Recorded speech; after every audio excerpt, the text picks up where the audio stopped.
जय श्री कृष्णा। राधे राधे। स्वागत है आपका पार्वती पनमोली में। आज हम सुनेंगे बैकुंठ चतुर्दशी की बेहद पुण्य फलदायी व्रत कथा और उससे जुड़ी संपूर्ण जानकारी। तो आइए सुनते हैं। हर साल कार्तिक मास शुक्ल पक्ष की चतुर्दशी तिथि को बैकुंठ चतुर्दशी मनाई जाती है।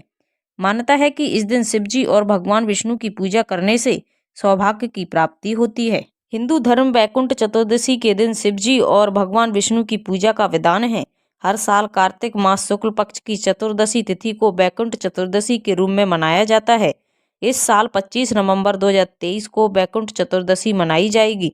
धार्मिक मान्यता है कि श्री हरि और देवों के देव महादेव की पूजा अर्चना करने से स्वर्ग लोक की प्राप्ति होती है और जातक के सभी दुख दूर हो जाते हैं।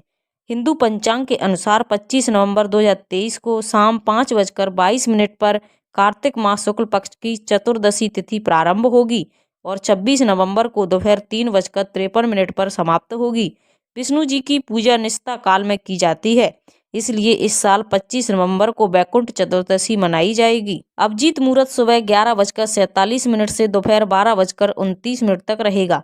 निष्ठा शुभ मुहूर्त सुबह 11:42 से दोपहर 12:35 तक रहेगा। धार्मिक मान्यता है कि देवउठनी एकादशी के दिन विष्णु भगवान निद्रा योग से जागते हैं और बैकुंठ चतुर्दशी के दिन शिवजी ने उन्हें ब्रह्मांड संभालने का कार्यभार सौंपा था। इसलिए इस शुभ दिन पर विष्णु जी और भगवान शिव की पूजा उपासना का बड़ा महत्व है। आइए अब जानते हैं पूजा विधि। बैकुंठ चतुर्दशी के दिन सुबह जल्दी उठें, स्नान आदि के बाद अगर संभव हो तो शिवजी और विष्णु जी के समक्ष व्रत का संकल्प लें।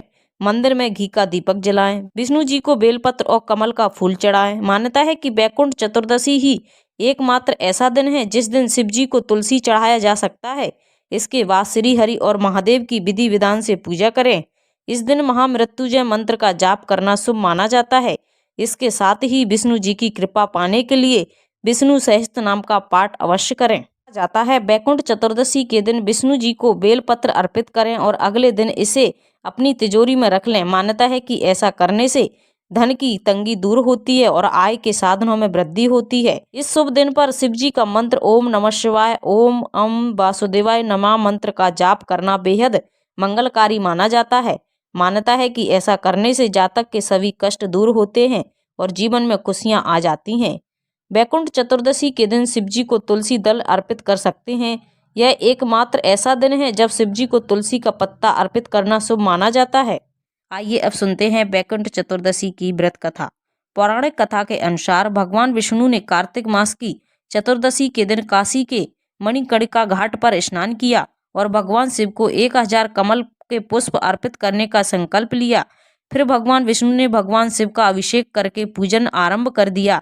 भगवान शिव ने भगवान विष्णु की परीक्षा लेने के लिए 1000 कमल में से एक कमल का फूल अदृश्य कर दिया। एक के बाद एक करके जब भगवान विष्णु ने सभी कमल के पुष्प शिवजी पर चढ़ाए तो उन्हें एक पुष्प कम मिला।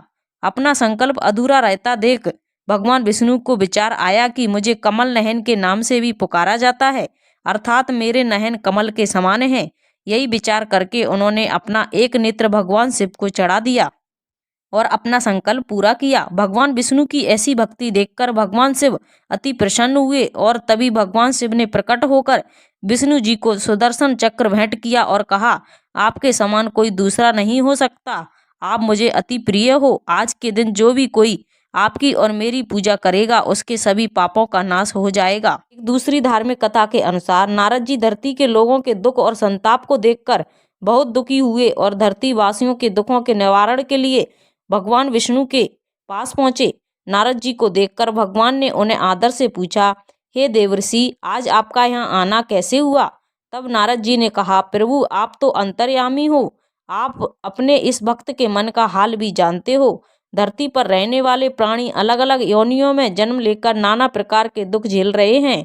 उनको उन दुखों से मुक्त करने और मोक्ष प्राप्ति के लिए कोई आसान सा उपाय बतलाइए।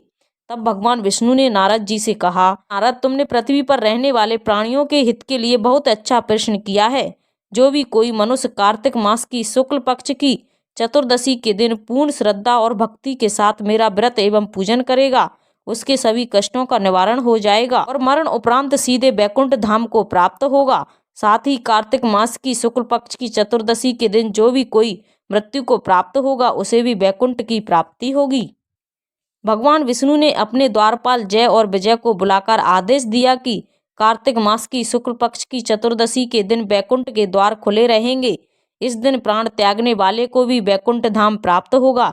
तभी से कार्तिक मास की शुक्ल पक्ष की चतुर्दशी को वैकुंठ चतुर्दशी के नाम से पुकारा जाने लगा।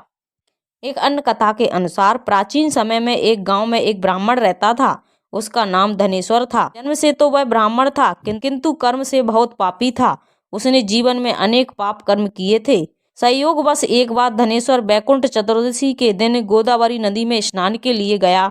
वहां बहुत से भक्त भगवान विष्णु की पूजा अर्चना कर रहे थे। भक्तों की उस भीड़ में और ऐसे धार्मिक वातावरण में धनेश्वर भी उनके साथ पूजा करने लगा। भक्तों की संगत से उसे भी पुण्य प्राप्त हुआ। इससे उसके समस्त पापों का नाश हो गया और मृत्यु के उपरांत वो वैकुंठ धाम को चला गया। एक महाभारत कथा के अनुसार महाभारत के युद्ध के बाद गंगापुत्र भीष्म जब बाणों की सैया पर थे तब उन्होंने सूर्य के उत्तरायण पर प्राण त्यागने का निश्चय किया। वो कार्तिक मास का समय था जब सभी पांडव श्री कृष्ण के साथ भीष्म के पास राजधर्म का ज्ञान पाने के लिए जाते थे। भीष्म ने उन्हें राजधर्म, नीति, अर्थशास्त्र, मोक्ष आदि सभी विषयों पर उपदेश दिए। उनके द्वारा दिए गए उपदेशों को सुनकर भगवान श्री कृष्ण बहुत प्रभावित हुए और उन्होंने भीष्म से कहा, आपने अपने अनुभव और ज्ञान से सभी का मार्ग प्रशस्त किया है। आपके जैसा धर्मात्मा और ज्ञानी अब कदाचित इसी धरती पर कभी नहीं होगा। कार्तिक मास की एकादशी से लेकर कार्तिक मास की पूर्णिमा तक 5 दिनों को मैं आपकी स्मृति में भीष्म पंचक का नाम देता हूँ। जो भी भीष्म पंचक का व्रत करेगा उसके सभी पाप नष्ट हो जाएंगे। वह संसार के समस्त सुखों को भोग कर मरण उपरांत मोक्ष को प्राप्त होगा। आइए अब अंत में जानते हैं वैकुंठ चतुर्दशी का महा उपाय। सुख, समृद्धि, धन धान्य, स्वर्ण आभूषण, सुख, शांति, पारिवारिक प्रेम की प्राप्ति के लिए वैकुंठ चतुर्दशी के दिन एक महा उपाय सभी को अवश्य करना चाहिए। इस दिन सायंकाल के समय घर के पूजा स्थान में एक चौकी पर थोड़े से अक्षत की ढेरी लगाकर उसके मध्य में एक मिट्टी का दीपक रखें। इस दीपक में 4 बातियां और शुद्ध घी डालकर प्रज्वलित करें। प्रज्वलित करने से पहले दीपक का पूजन करें। इसके सामने बैठकर विष्णु सहस्त्र नाम का पाठ करें या ओम नमो भगवते वासुदेव मंत्र की 11 माला जप करें। दीपक पूर्ण हो जाने के बाद चावल की ढेरी में से थोड़े से चावल एक लाल कपड़े में बांधकर तिजोरी में रखें। शेष चावल जल में प्रवाहित कर दें। वैकुंठ चतुर्दशी के दिन 14 दीपक जलाने का भी विधान है। आप वैकुंठ चतुर्दशी के दिन अवश्य ही 14 दीपक जलाएं। तो ये थी वैकुंठ चतुर्दशी की संपूर्ण जानकारी, व्रत कथा, उसकी पूजा विधि, शुभ मुहूर्त। अगर आपको अच्छी लगी हो तो प्लीज़ चैनल को लाइक, शेयर एंड सब्सक्राइब कीजिए। साथ में बेल आइकन को ऑन कर लीजिए ताकि जब भी लेटेस्ट वीडियो अपलोड करें उसकी जानकारी आपको सबसे पहले मिल जाए। और कमेंट में जय श्री हरि अवश्य लिखिए। Thank you.